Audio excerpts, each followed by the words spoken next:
准时吗？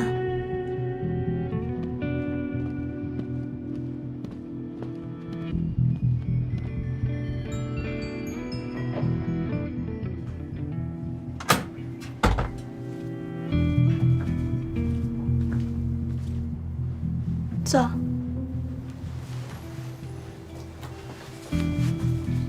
开个价吧。你态度可真差，但怎么办呢？我就是喜欢你，一涵。我一直在想，像你这样的人，是怎么容忍朋友有那种庸俗的女人在身边的？现在我才知道，原来是假的，反正都是假的，你还不找我。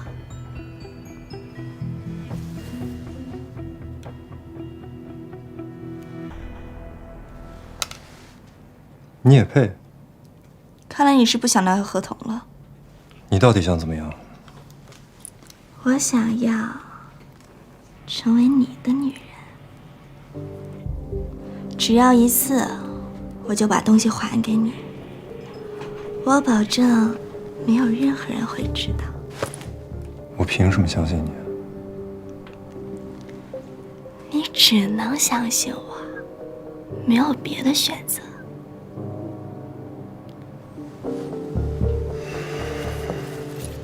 好，我答应你。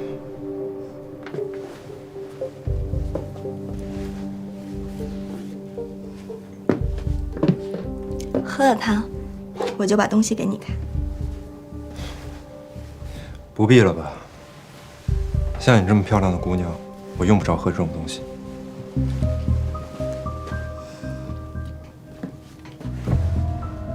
来吧。等一下，我不想有人打扰我们。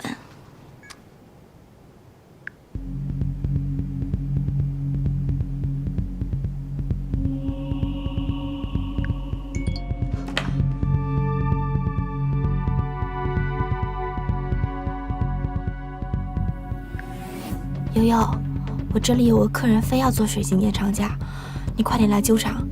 丽君酒店1615等你。好吧，我一会儿就到。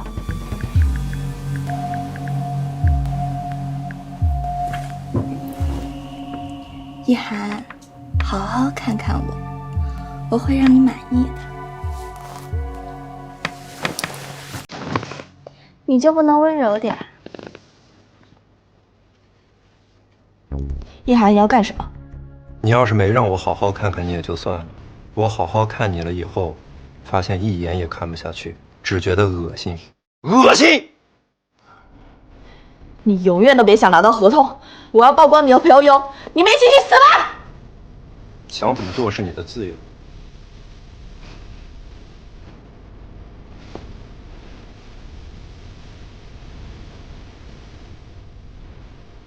你说，如果我把这个直接交给警方，他们会以什么罪名来拘捕你？入室盗窃，知道要判几年吗？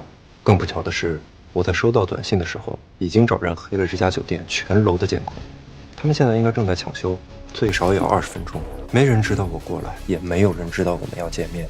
我之所以来，是想给你一个机会。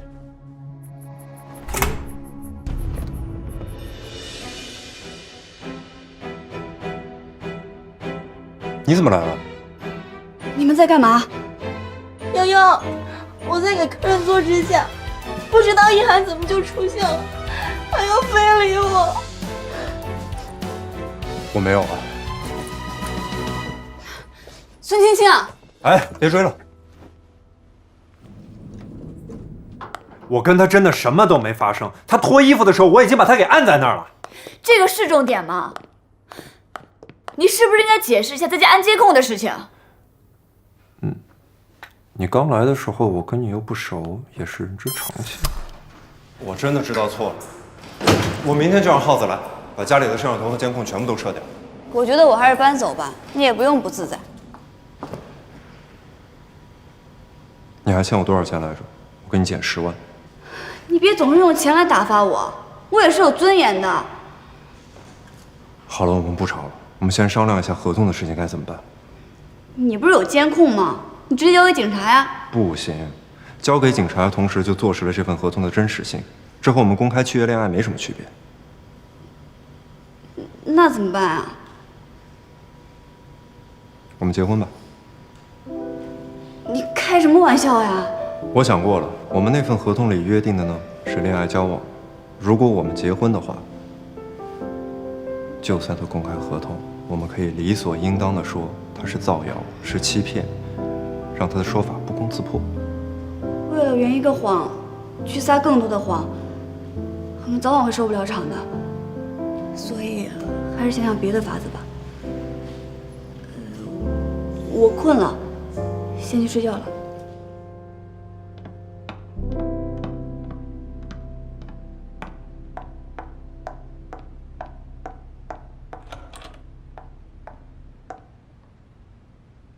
撒谎？撒谎怎么了？撒谎当然不对了。我给你个喇叭，你再叫大点声啊！啊，当然，有时候善意的谎言是有必要的。不过哥，之前只要一提结婚，你不是第一个反对的吗？怎么突然改变主意了？我有吗？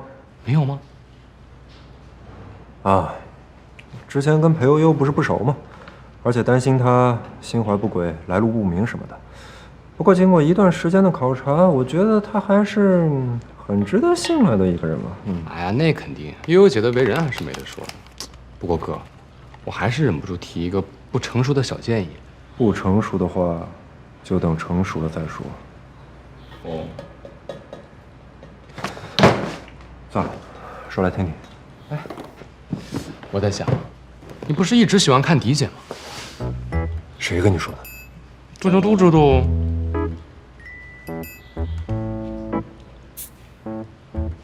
然后呢？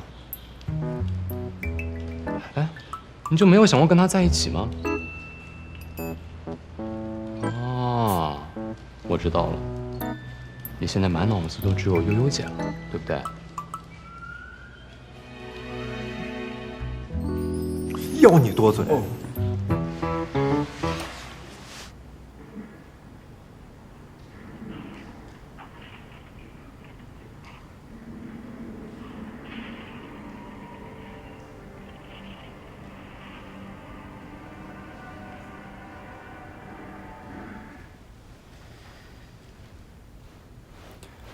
哎，你一遍一遍刷什么呢？今天有购物节打折吗？没有，我是看孙青青有没有把合同发出来。我这2天吧，一起床就刷微博看新闻，可就是奇怪了，一点动静都没有。没动静不是挺好的吗？你还巴不得有点动静啊？哎呀，我这不是担心吗？心里跟装个定时炸弹一样。不是，你都不着急的吗？我着急啊，所以我想赶快把这个定时炸弹给解决了。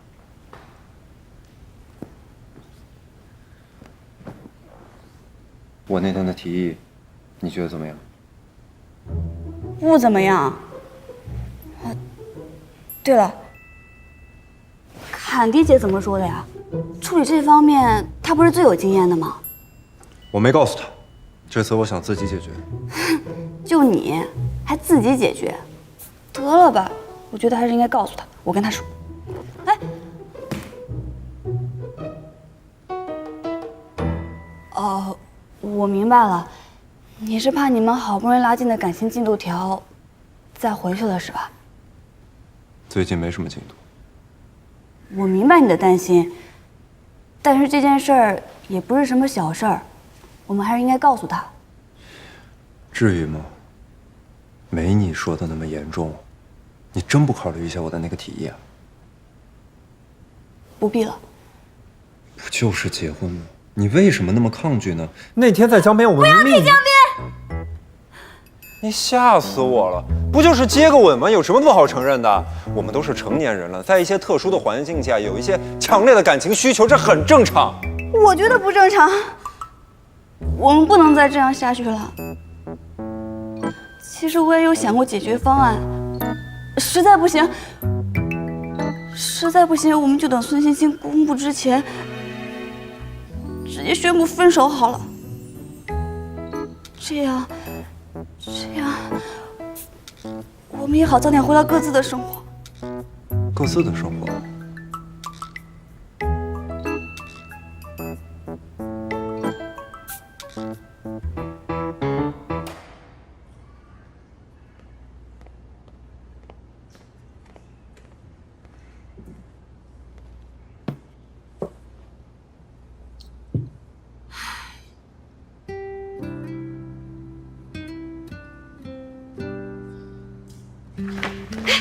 悠悠，你看这衣服好不好看啊？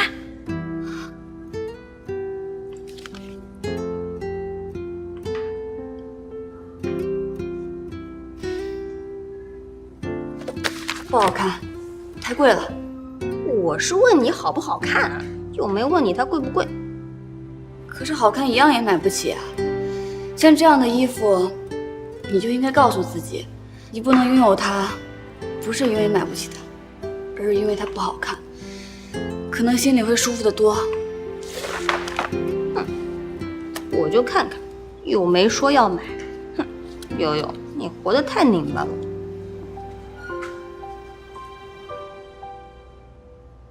也不是很拧巴吧？你们根本就是两个世界的人，他根本不可能喜欢你，干嘛要让自己活在不切实际的幻想里呢？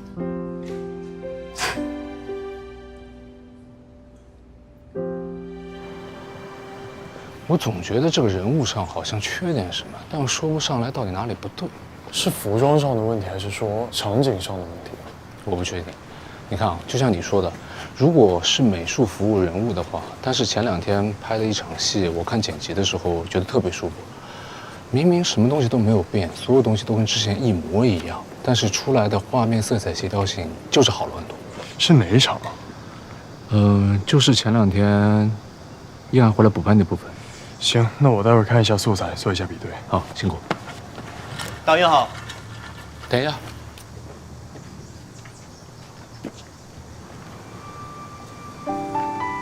这个是服装组准备的？不是，这是叶涵老师的私人物品，他特地叮嘱说这个东西用完之后还要还给他。好像就是这个，借来用一下。哎，好。坐。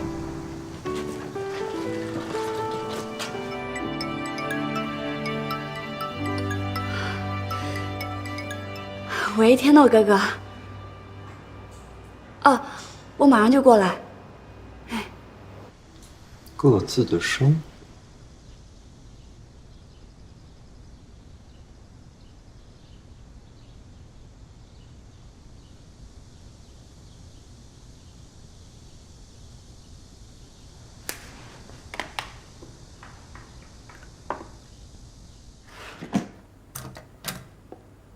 来了，快坐。突然叫我过来，什么事儿啊？你这么紧张干嘛呀？我只想找你帮我抢忙而已。啊？你做的？嗯。我之前呢一直觉得美术上好像缺点什么东西，看到这个胸针我才知道，是绿色。整体色彩搭配上面缺少了绿色，所以呈现出来的画面效果都会偏灰偏红。你怎么会想到用这个？这是塞尚啊。塞尚？哦，我看了剧本，沈碧喜欢塞尚。你可别蒙我。我记得剧本里面确实有提到过他喜欢一个画家，但并没有说是塞尚。有的，我记得有一场戏说的是他们去出游爬山，然后沈碧提及这里很像他最喜欢的画家笔下的世界。后来我就前后看了一下，大概就是圣维克多山。不是塞尚是谁啊？你这么一说，好像还真的是。没想到你比我研究的还清楚。你呢，的确很有审美的天赋，一看就能看出问题来。所以我现在找你来呢，希望你可以帮我看一看我们这些主创的身上还有没有可以锦上添花的地方。当然了，不会免费。哎呀，能帮你最好了，还提什么钱呀？提钱就太见外了。谁说不收钱的？肯定得收钱啊！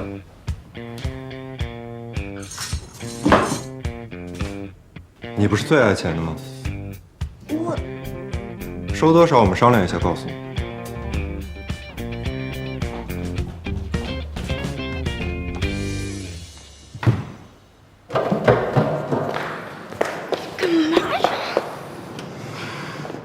这就是你说要回归各自的生活，难怪要跟我公开宣布分手，就是为了林天诺。你能不能不要胡搅蛮缠啊？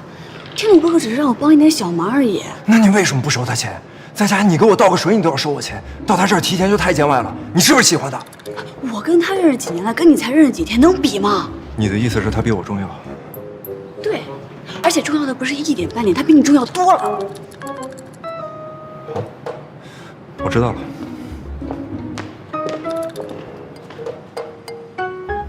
你在我心里也一点都不重要。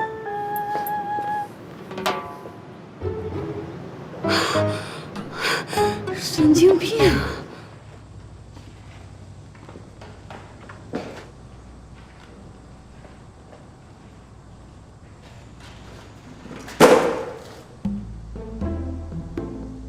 看什么？画呀！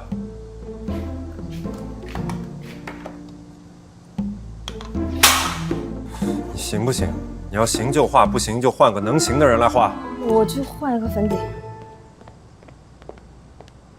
怎么啦？火药味这么重，走开，你是不是跟悠悠吵架了？不关你的事，走开。怎么不关我的事儿？你可是我男朋友的姐姐的男朋友，我们是相亲相爱的一家人。有什么事儿，找我姐帮你解决。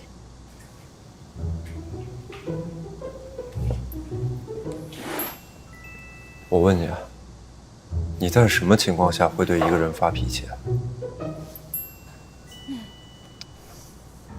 我好像任何情况下都可以发脾气。那我换一种问法，你什么情况下会想一个人？那得看是哪种情况了。你比如说，我遇到麻烦，我会想到江凯；我想吃西湖虾仁，会想到我们家阿姨；如果我没钱了，就会想起我爸。那要是完全没有情况呢？那就是喜欢呀。你就像我对陆明，我每时每刻、每分每秒都在想他、想他、想他。喜欢？我怎么可能喜欢他呢？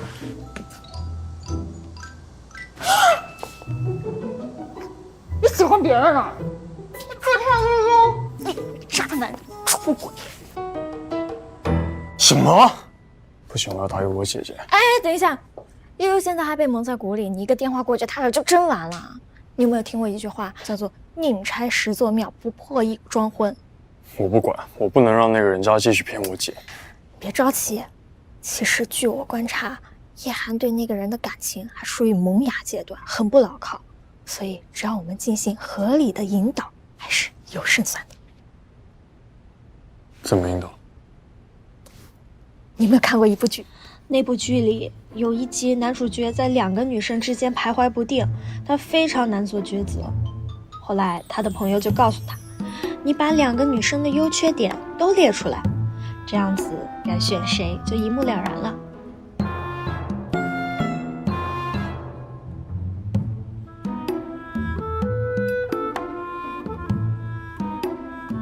我怎么可能喜欢裴悠悠呢？我要喜欢也是喜欢坎迪这样的。对，坎迪这样的。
坎迪怎么会有缺点呢？真是搞笑。我真是脑子进水了才会相信染子书写这种东西。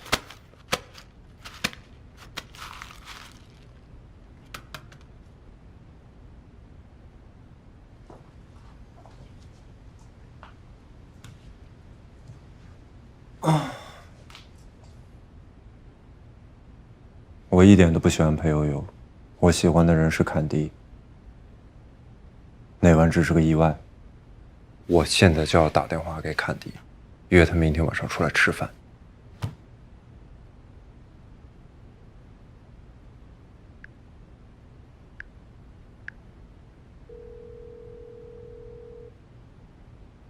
喂，你在哪？哦，不是，你在干嘛？我在看剧本啊，有一部新戏找你，男主角是一个科学家，题材还挺有趣的，所以我要了10集剧本，先看看。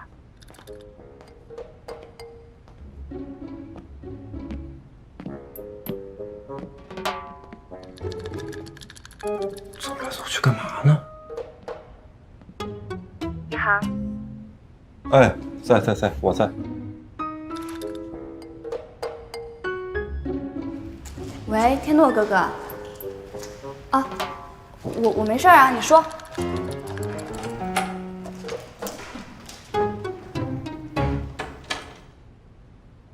又是林天诺。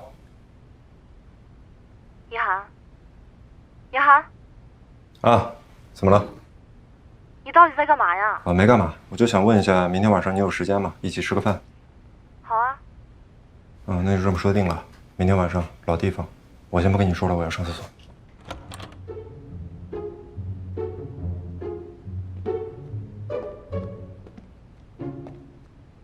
对，我都看过了，我觉得挺好的。哦，对了，我给子舒做了几个小饰品，有戒指啊，还有耳钉什么的。行啊，没问题。明天我们不是一起吃饭吗？到时候我拿给你。那咱们福源家常菜见。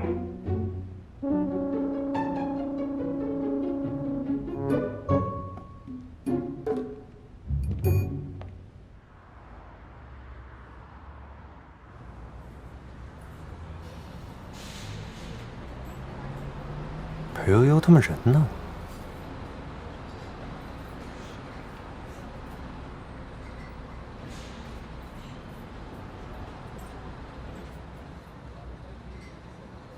差不多了，就这些，下单吧。好的。谢谢啊。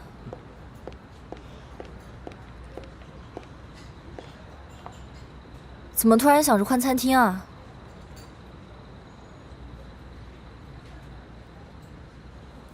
一涵。你怎么了？这家餐厅虽然有点吵，但是菜的味道还不错。服务员。哎，我点过了。是吗？你是不是遇上什么事儿了？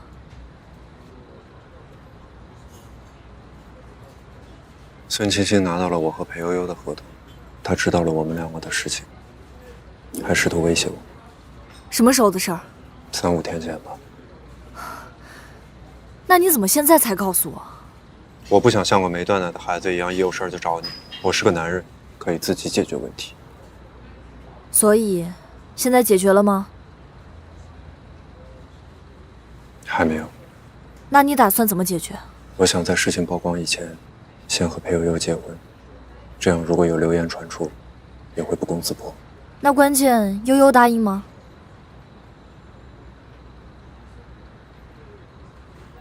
他想趁着孙青青还没有曝光，直接分手。你该不会是喜欢上悠悠了吧？没有。拉倒吧，你打开自己手机前置摄像头，看一下自己的表情就知道了。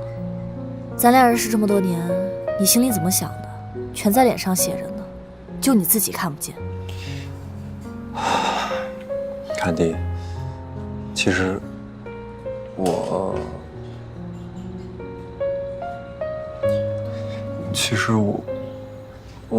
说出来啊，说你爱他，根本就没有裴悠悠什么事。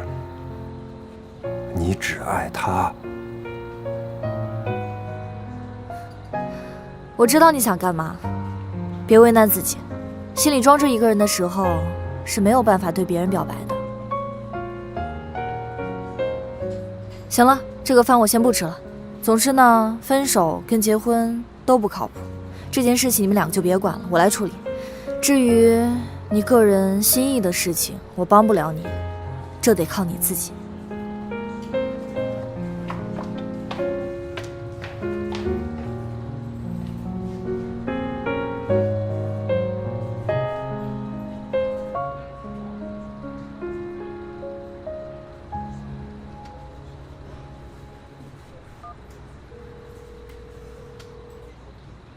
大伟，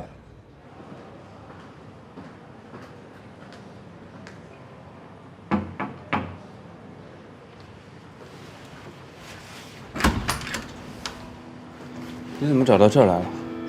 我这几天一直在找你。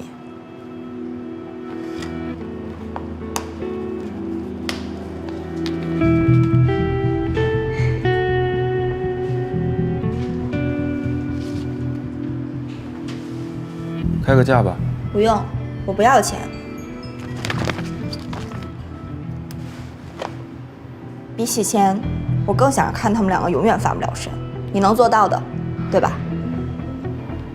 这个是当然。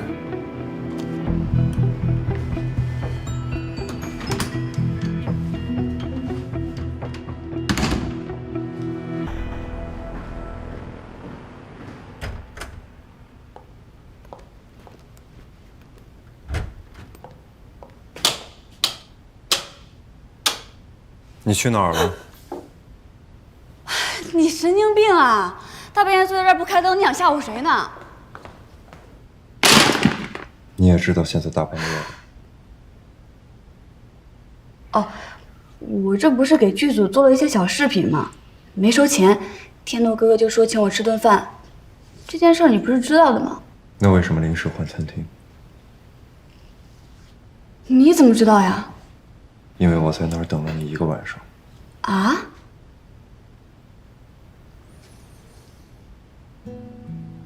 今天晚上，我本来是约凯蒂吃饭的。你有没有发现，最近我和他的状态发生了很多变化？我不再是那个永远需要他收拾烂摊子的孩子了，所以我决定再试一次。我选了他最喜欢的西餐厅，甚至还准备了礼物，想认真和他表达一次。也许这次他就会答应我，也许会考虑接受我。这样就像你说的，我们可以回到各自原本的生活中去。然后呢？他答应了吗？然后我鬼使神差的把餐厅临时改到了一个吵吵闹闹的中餐厅，因为我偶然间听见你和林天诺会约在那里。在他跟我说话的时候，我满脑子都是你和林天诺在那儿。我们在那里坐了半个小时，直到最后1秒他起身，我都没有办法跟他说出表白的话，因为我只要一想说出我爱你，脑子里浮现出的就是你的脸。一涵，你又在捉弄我了。没有。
知道从什么时候开始，你在我心里就不一样了。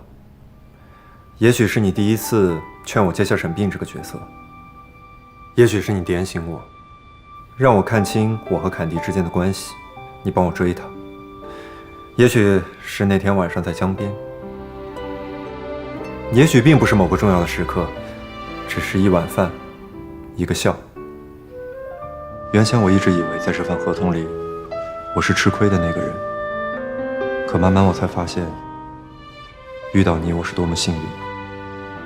在不熟悉我的人的眼里，我光环加身，顺风顺水；在我亲近的人眼里，我幼稚、任性、脾气差。可你从来没有这样看待我，你一直把我当成一个人格完整的人。我做错了事，你会骂我；我看不清楚方向，你会鼓励我。我一直以为我爱的人是坎蒂，这几天我一直在拿你和他做比较，因为我想知道哪一个才是爱的。可我跟他在一起以后，我才发现，就像你说的那样，我对他是依赖，是信任，是像小朋友对妈妈的那种占有。之所以会觉得我爱他，是因为感受过爱一个人是什么感觉。我曾经问你喜不喜欢这个世界，我其实并没有那么喜欢。在外人眼里光鲜亮丽，在我这里无聊死了。可直到你出现，让我觉得我对这个世界又充满了期待。所以悠悠，和我在一起好不好？我们永远不分开好不好？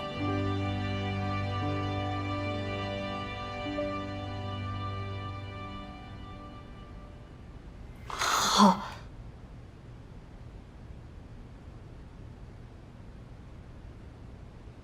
对了，你今天晚上是不是又喝酒了？你是不是傻呀？我在和你表白呢，你能不能认真一点？我知道你在跟我表白，但这件事太突然了。你为什么会跟我表白啊？这不都写着吗？你认不认字啊？可是这么大一件事儿，我总得多确认几次吧。再说了，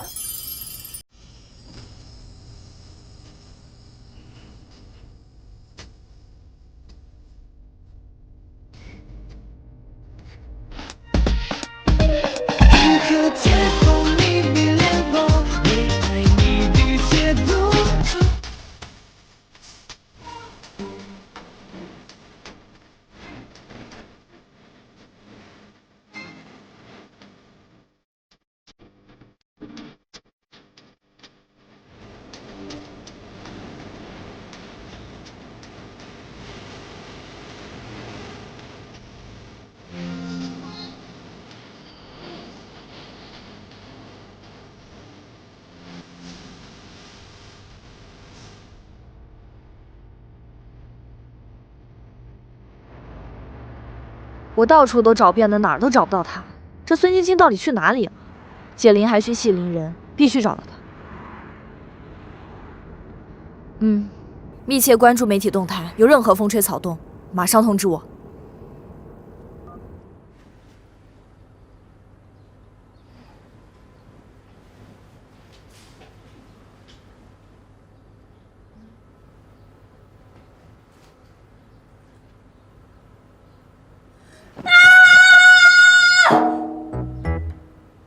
在这儿，大清早的嚷嚷什么呀？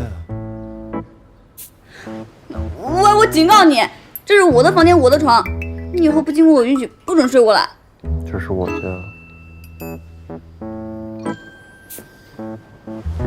还有，你也是我的。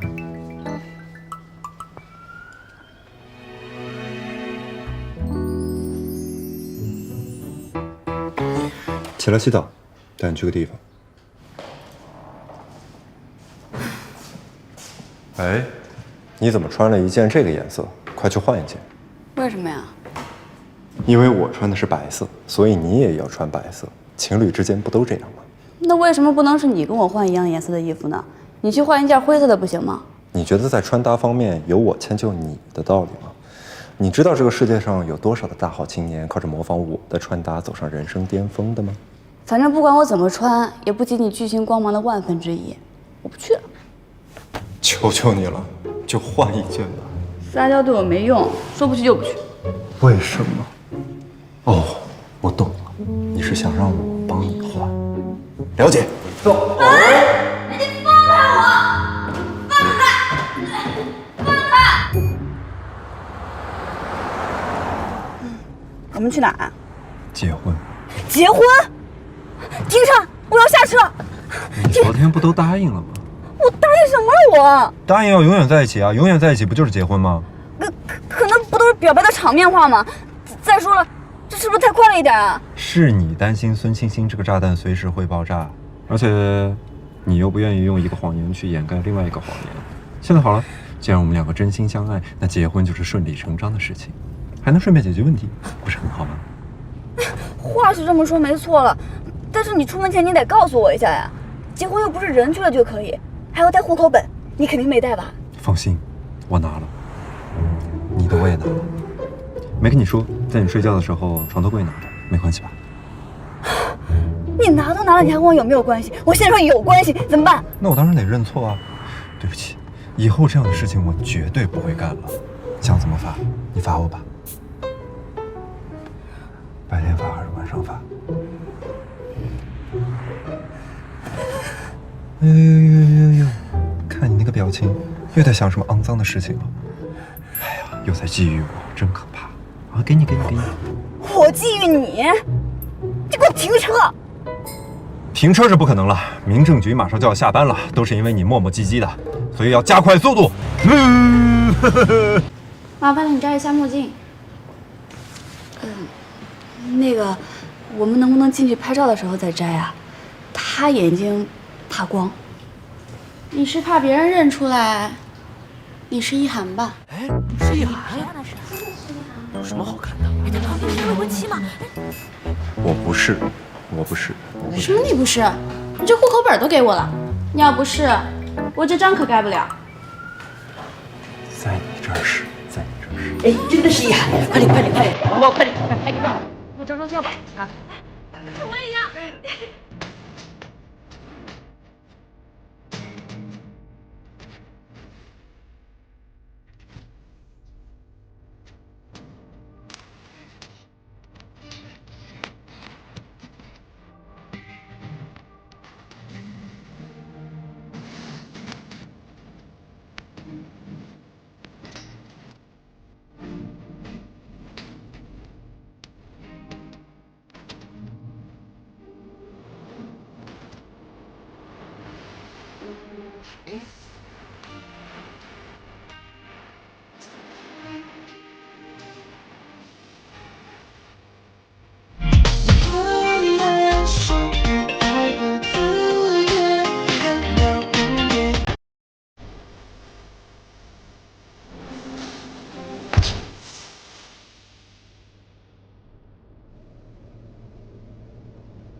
哎，你说，这结婚证会不会有那种防伪标识啊？就是对着光看，可以看到头像的那种。怎么，你还担心是假的呀？反正觉得不太真实。闭上眼睛，给你来点真实的。哦。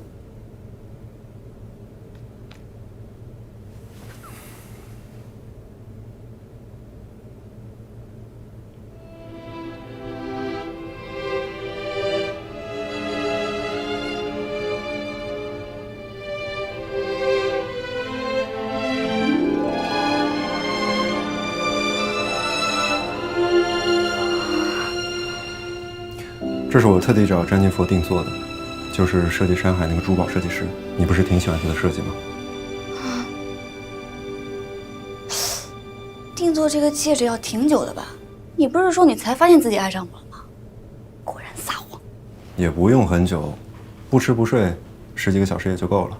我跟那个设计师说了，我老婆特别好打发，只要钻石够大就可以，因为他特别爱钱，其他设计简单一点就可以了。我问你，这个戒指有名字吗？就类似于深海那种很仙的。有，狗尾巴。这么接地气的吗？我设计的珠宝当然要我来取名字。有一次我看北川理惠的3行情书，里面有一首特别有共鸣。哪一首？如果人类有尾巴的话，说起来有点不好意思，但只要跟你在一起，一定会止不住的摇起来，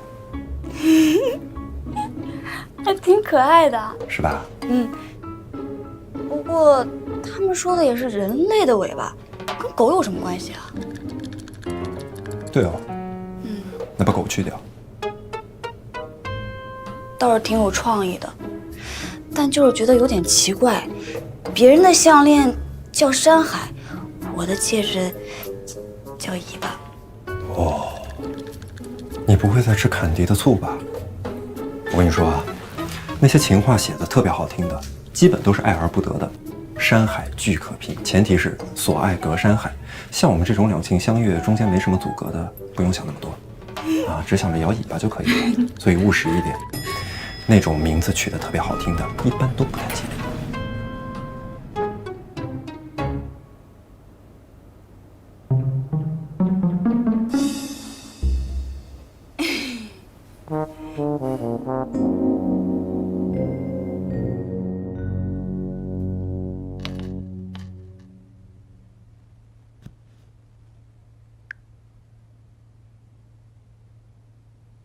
这个你们看了吗？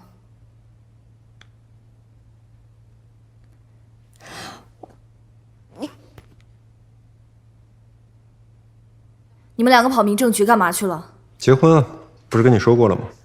我不是说这件事情交给我来管，让你们两个别插手吗？可我的根本目的也不是为了解决问题啊，我是真心想结婚，顺便解决问题。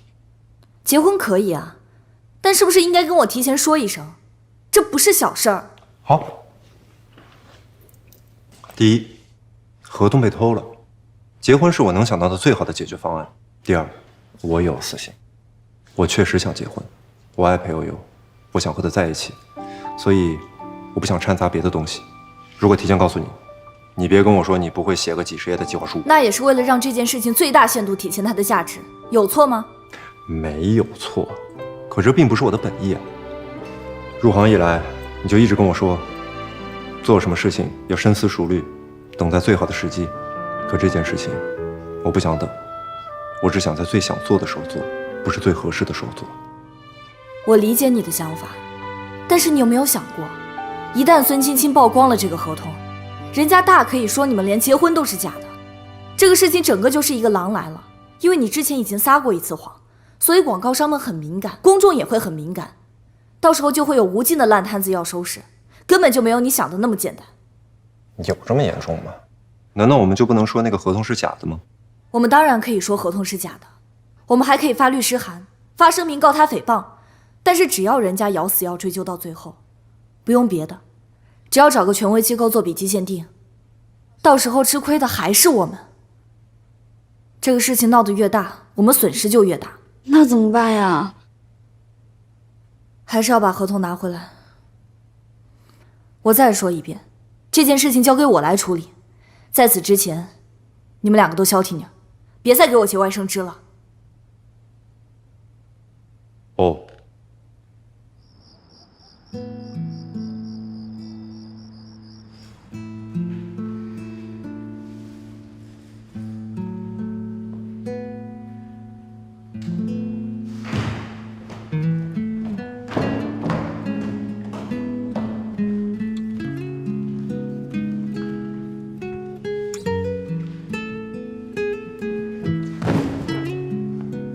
想什么呢？这么入神，我来了都不知道。想合同的事儿啊，咱们那一天那么对孙青青，她已经很气了，加上现在咱们结婚的消息又上了热搜，她肯定都快气死了。我有一种很不祥的预感。有什么好想的呀？别想，快睡觉去吧。可是现在说不定人家都已经开始行动了，我现在只要一睁开眼，脑海中全是那些娱妓们加班加点赶稿的画面，我真的不敢睡，我怕一觉醒来，整个世界都变了。有那么可怕吗？你一点都不担心的吗？我也不是第一次被爆料了，如果每次都这样的话，我早就疯了。不过这次还是有一点担心的，因为你也是当事人，这件事情爆出来以后，肯定会对你造成很大的伤害。这也是为什么我当时愿意和孙青青周旋的原因，否则我才懒得理他。你果然早就爱上我了。不过没事儿，别担心，我很强悍的。那是，你也不看看是谁的老婆。哎，那个，我一会儿有件事想跟你商量商量。正好，我也有件事想和你商量。反正晚上大家都睡不着，不如做点两口子该做的事情。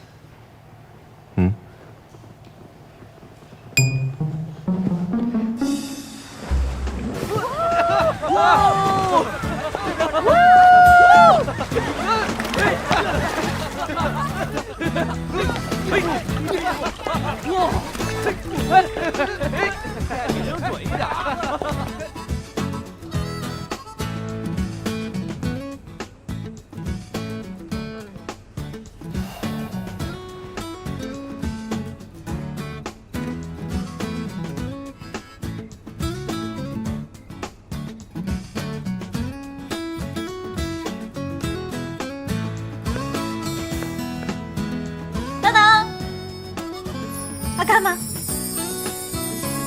好看，是吧？不过会不会有点太隆重了呀？这还隆重？你看他们穿的多夸张啊！我这实在是太高兴了，最近终于有时间休息，可以开个 party。一涵跟悠悠在我的撮合之下，也终于修成正果，所以一定要好好庆祝一下。走，我带你去见我的朋友们。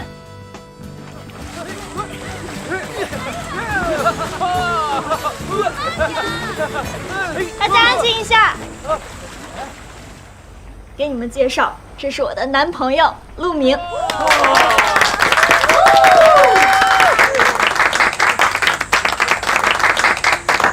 哎，来一曲啊！上来上来啊！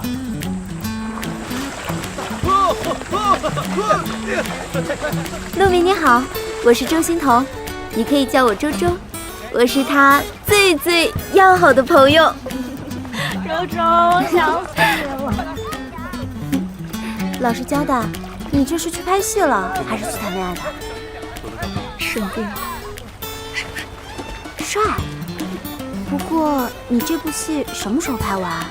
我下个月6号过生日，你是不是来不了了呀？下个月6号。陆明，下个月6号我要拍戏吗？有印象，现在排的拍摄日程好像是外景。那可能没办法。不过你放心，人不到，你肯定到。你想要什么？人家不要礼物，我只想让你陪我过生日嘛。那这样的话，我就真的什么都不送了哦。香奈儿最近出来的新包，你有看了吗？限量款，好喜欢哦。行了，知道了。下个月6号，礼物肯定送到。就知道你最好了。爱死你了。石头剪刀布。你赢了，你先说，真心话还是坦白局？我只是觉得，与其想那些有的没的，不如把注意力放到自己身上。我们结婚也挺突然的，既然决定要一起走下去，是不是有必要对彼此有一个进一步的了解？你说的有道理。那你想了解我什么呀？这样，我们先各自说一下，觉得婚姻里面最重要的东西是什么？我数1、2、3，我们一起说，看能不能达成共识。其实，我对我们的默契还是很有信心的。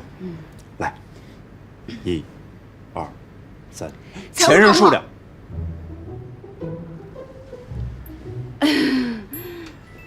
这2个人在一起，当然是要看现在，看未来呀。考虑前任干嘛呀？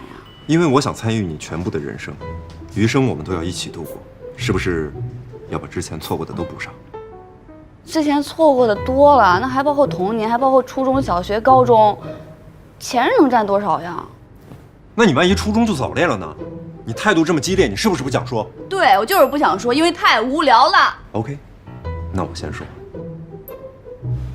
你是有什么好说的呀？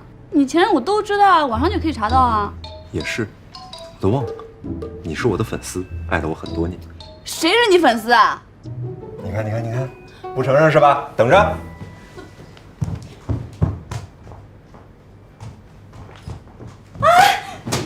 干嘛都要翻我东西？我找户口本的时候看到的，整整一箱都是我的周边，你还说你不喜欢我？那都是读书的时候不懂事儿。你可以看一下这日期，之后再也没有买过了。为什么不买了呢？因为没兴趣，不喜欢了。我看你是因为没钱吧？我就是不喜欢了。为什么不喜欢？因为你刚出道的时候很好呀，又乖又听话又谦虚，而且出的歌也都很用心，不像后来。后来怎么了？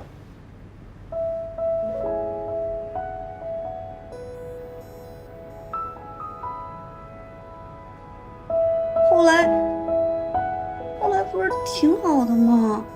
我们不是结婚了吗？这足够证明问题。这还差不多。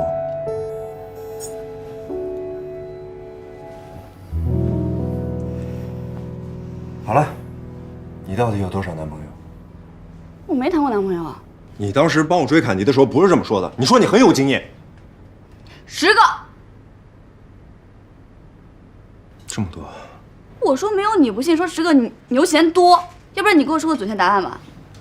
你只要记住了，我是你最后一个就行了。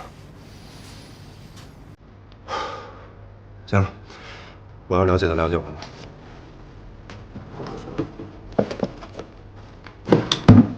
这里面呢有我常用的银行账户，工作室的账户呢一直是凯迪在帮我管。这有什么电影合同啊、唱片合同啊、演艺合同啊，还有公益啊、广告啊，反正都在这里面，各种代言，你自己看吧。正好这上面呢都有详细的金额，你可以帮我核算一下我到底有多少钱，因为我自己也不太清楚。啊，还有一些投资什么的，都是凯迪帮我弄的，你看一下。行。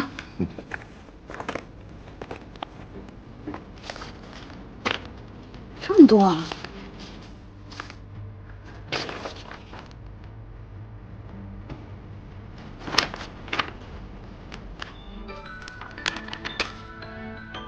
怎么样？是不是觉得你老公很有钱，赚到了？嗯。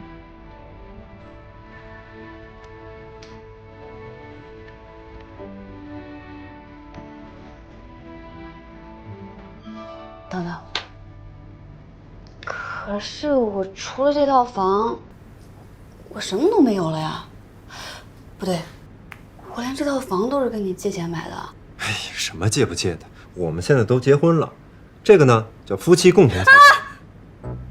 怎么了？你别提那句话。共同财产？前面那句。夫妻？为什么不能说啊？我们本来就是夫妻啊。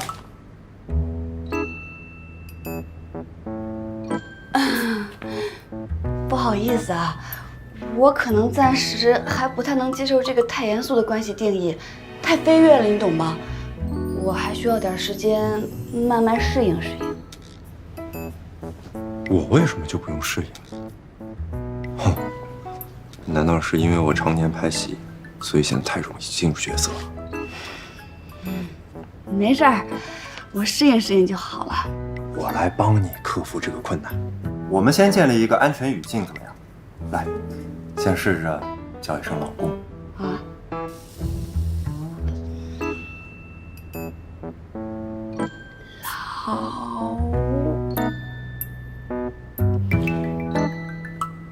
老，不行不行，我实在叫不出来，我们还是数钱吧。刚数到哪儿了？行了行了行了，就是你欠我的钱都不用还了。我的天哪，我早知道早点嫁给你了。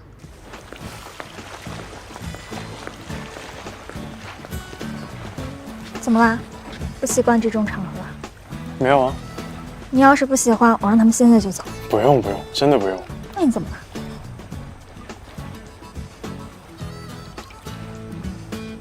我知道，是因为你姐是不是？热搜我看了，他俩去领证是好事儿，干嘛愁眉苦脸的？下一个。我就觉得事情来得太突然，心里面有点不安。姐夫昨天不还惦记别人吗？那个人现在怎么样？解决了吗？问题很多。那你要是真的担心的话，你就给他打个电话问问呗。我不想让姐姐觉得我在干涉她，毕竟都是她的选择。我知道你从小在国外接受的教育呢，都是要尊重他人，但是在国内呢，家人之间互相关心也是传统和美德，所以不会有人怪你的。那我打了。去吧。哎，看在我这么善解人意的份上，加10分好不好？加5分吧。那再加一个亲亲。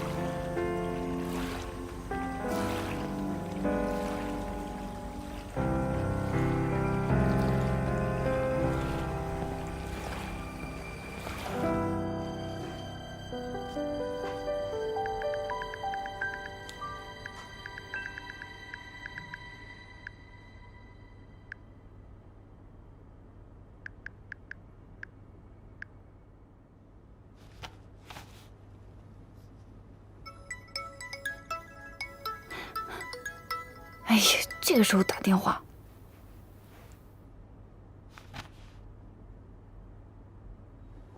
哎，完了完了，我算到哪儿了？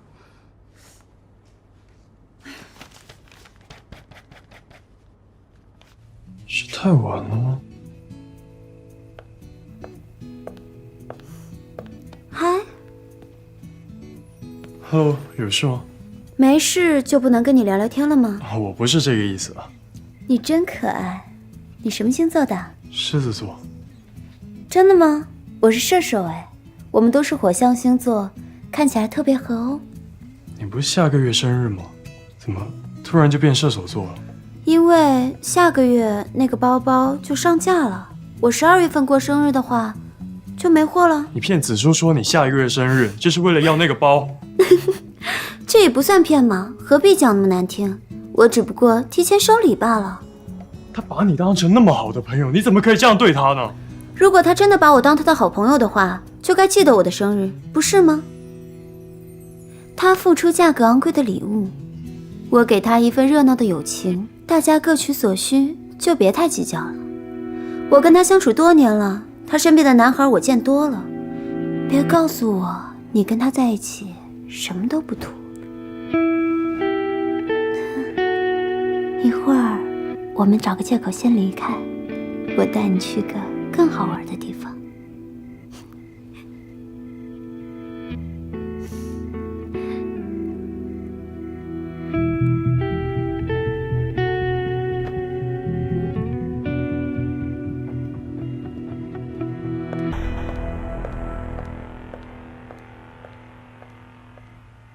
来喽！子叔，什么呀？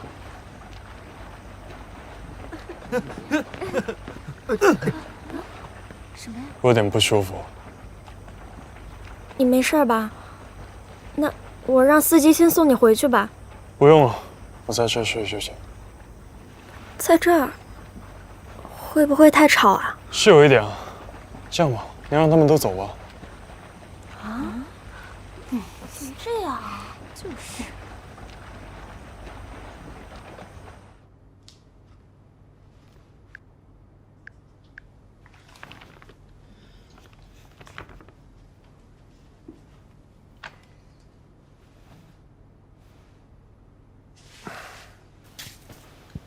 都几点了？要不明天再弄吧？哎，我是不是打扰到你休息了呀？要不然我回去算。我看你不是怕吵到我休息，是早就想溜了吧？不是说好了吗？给我一点时间。没关系，就在这算吧，我陪你。反正我这次演个配角戏也很少，明天又是下午才开工。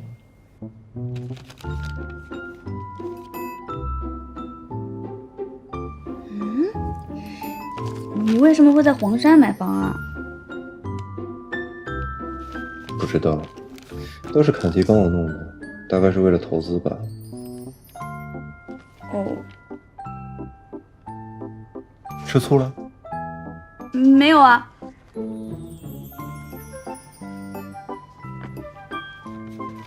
不过，我就是奇怪了，为什么你喜欢了坎迪姐这么多年，说不喜欢就不喜欢了？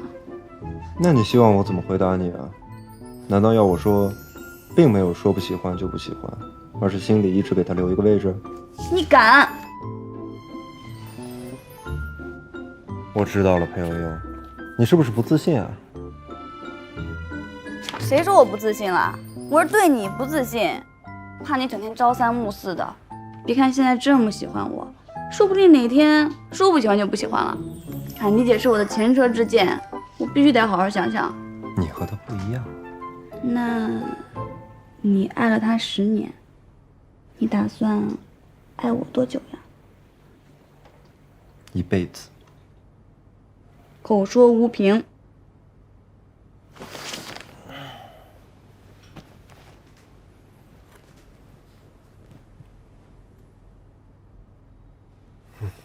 来，那我说一句，你说一句。不用，我会，来吧。行。我，易涵，在这里向所有人保证，我会爱裴悠悠一生一世，无论心灵还是肉体，都永远忠于他。除了孝敬父母和做公益之外，挣的所有钱都给他。虽然这么说完，我感觉自己脑子像进水了一样，但是我不后悔，我一定会努力做到的。哎呀，脑袋进水那句别说了。不行，如果没有这句的话，这一整段话显得太过于严肃与肉麻，根本不是我的风格。别人看到以后会觉得我被绑架了，会要求我眨眨眼。行，那咱们保一条，再来一条。哎，裴悠悠，你太可怕了！你什么时候学会保一条了？林天诺教你的？我刚忘了问你了，林天诺是你10个男朋友里的其中一个吗？是吗？是不是？不是。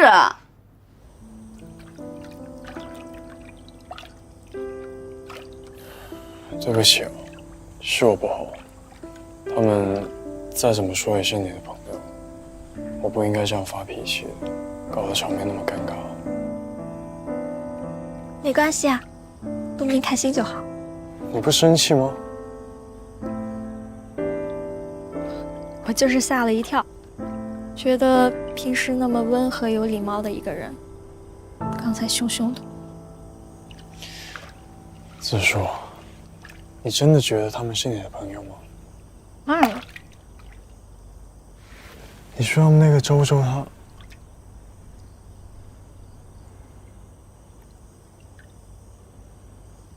我知道你要说什么。他的生日根本不是下个月，他是射手座，生日是12月23号。你知道的。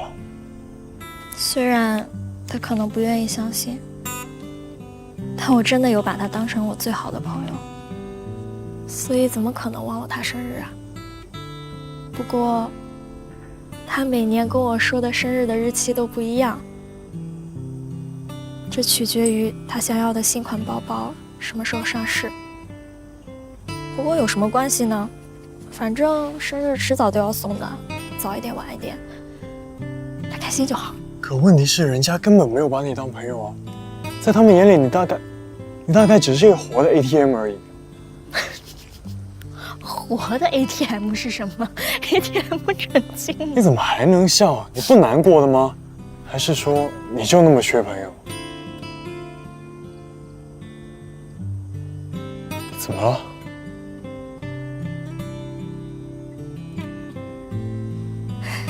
就是觉得被你看穿我的虚荣，有点狼狈，也觉得你有点担心我，忍不住有点开心。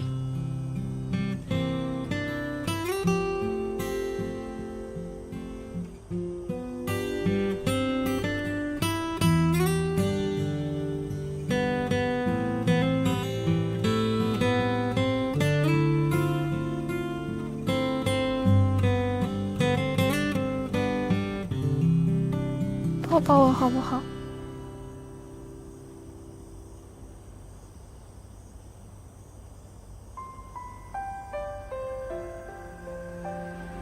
你以前的男朋友都这样对你的吗？骗你的钱，让你相信？这就是真真假假的吧。反正只要我不看穿，就当都是真的。我不会的。我知道，所以你赶他们走的时候，我一点都不生气，因为我知道，他们说什么做什么，都跟你一点关系都没有。你生气失态，都是因为我。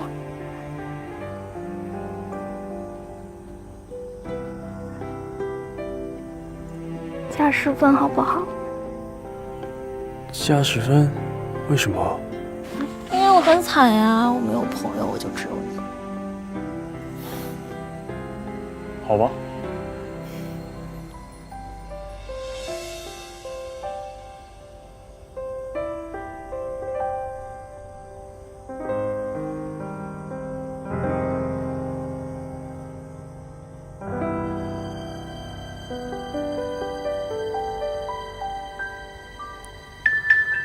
这个时候是什么热点推送啊？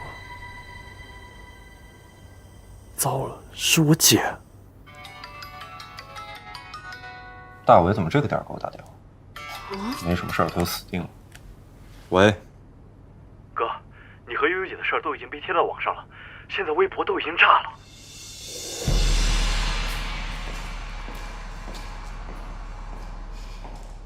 我现在就公布恋情，转移公众注意力。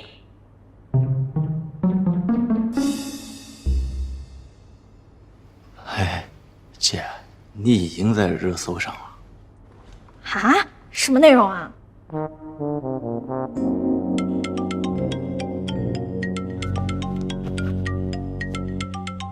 喂，姑奶奶，我的祖宗！那个周欣彤怎么回事啊？她不是你最好的闺蜜吗？她怎么能到处乱说呢？啊？说什么？说你到处乱玩，男朋友一卡车。我弄死他！你快去陪陪他，别让他做什么傻事儿。你饿不饿？我煮碗面给你吃。拉倒吧，你做的东西能吃吗？怎么样？合同的事情我们暂时不予回应，避免2次发酵。麻烦的是广告商那边，他们闹得很厉害。如果我们无法尽快给出对应方案的话，很有可能面临被换掉或者赔偿。好在还有周旋的余地，所以现在这些还不是最麻烦的。最麻烦的是什么？余生的制片人刚给我打电话，说打算换掉你。什么？电影开拍的时间不长，前期都在抢男女主的戏，一涵是配角，本来也没拍几场，现在换掉他算是及时止损。要是等到全部拍完，那就被动了。可是冉子树不是也出了负面新闻吗？一个剧组同时换掉2个演员，可以吗？冉子树不一样，人家是女1号，如果剧组换掉她的话，损失会很大。我就不一样了，而且冉子树那个事儿也没有实锤，很快就解决了。你有什么打算？无非就是2条路，要么公开认错，然后该解约解约，该赔钱赔钱，慢慢等事情冷却；要么就是打死也不认，发律师函，对方势必会拿着合同去鉴定，就由着他们闹，就算闹到法庭上也没有关系，因为这势必会经历一个非常漫长的过程，网友是没有耐心去等的。反而我们可以趁着这个热度，好好做点事情。我选第一种。为什么呀？怎么想都是第2种比较好啊。因为我不想撒谎，撒一个谎就要用无数个谎去圆，万一哪天被别人扒出来，人设还是会崩。不如一开始就真诚一点，坦坦荡荡。你想好了？好，我知道了。那我这就回去起草道歉书的文案，明天中午之前你就可以发出去了。我自己写，明天我给你看。也好，把手机关机吧，再去睡会儿。过几天想睡都没得睡了。坎迪姐，悠悠，你你们先下去吧。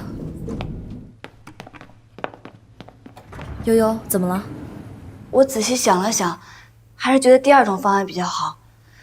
但是易涵这个人，你懂的，任性又固执，我根本劝不动他。在专业方面，他最信任的就是你，你能不能劝一劝他呀？悠悠啊，你知道为什么他执意要选择第一种方案吗？他不是说不喜欢撒谎吗？你还真信啊？他说不想撒谎，这已经是一个巨大的谎言了，好吗？那他到底怎么想的呀？他是因为你。我？易涵他选择第一个方案，是因为他简单粗暴，虽然同样无法避免伤害，却可以用最快的速度将事件结束，公开坦白认错赔偿，所有的流程都走完，这件事情就可以清清楚楚坦坦荡荡，不会有阴谋论，也不会陷入无端的网络暴力。可是如果换了第二种的话，那面临的将是与对方无休止的扯皮，不断掀起网络战争。但是易涵他是不怕的，这么多年过来，他也不是第一次被人黑了，他有团队和粉丝护着他。可是你呢？你有什么？你将会成为这场战争中最大的受害者。易涵他太懂规则了，所以他不想看到这一幕发生，他宁可自己多去承担一些，去选择那个明显差一点的选项。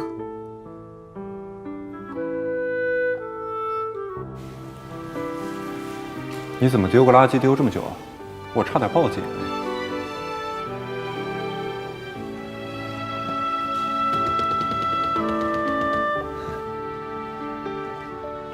你算了一晚上账，算明白了吗？我有多少钱？够不够赔啊？哦，应该差不多吧。如果不够赔的话，可能这套房子要卖掉。如果卖掉的话，我们两个就得搬到你的那个老房子去住了。好啊。而且接下来我可能会面临全面的停工，1分钱收入都没有。不过好在我老婆去的及时，还可以有老婆的房子可以住。这样看来，我是不是命还挺好的？易涵，其实我可以的。你可以什么？你可以的。就是你不用担心我，什么网络暴力我不怕。哎呀，好了，什么怕不怕的？走，睡觉睡觉，明天再说。